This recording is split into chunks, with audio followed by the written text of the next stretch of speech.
Imagine a young leader fueled by passion, determined to change India. This is the story of Subhash Chandra Bose. His journey is one of courage, struggle, and vision. He dreamt of a free India, undeterred by British rule. He studied in Calcutta and then at Cambridge University. Bose's early education shaped his beliefs. Bose was born on January 23, 1897, in Cuttack, India. Here, he was influenced by nationalist ideas. This ignited his spirit for independence. In 1921, Bose joined the Indian National Congress. He quickly rose through the ranks. However, he had disagreements with leaders like Gandhi. Bose believed in complete and immediate freedom.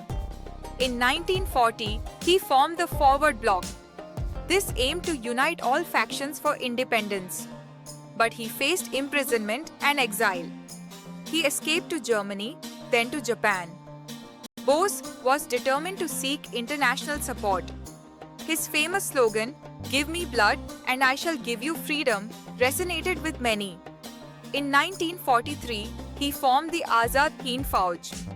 This was the first Indian National Army fighting for freedom. One key event was the Second World War.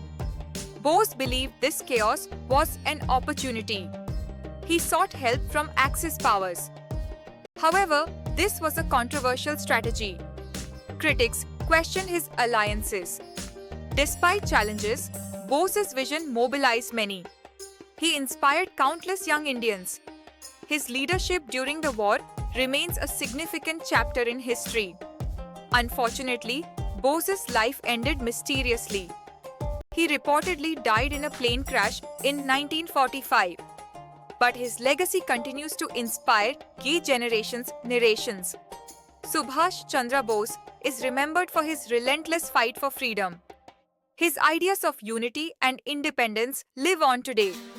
Join us to explore more inspiring stories from history. Let's keep the spirit of freedom alive.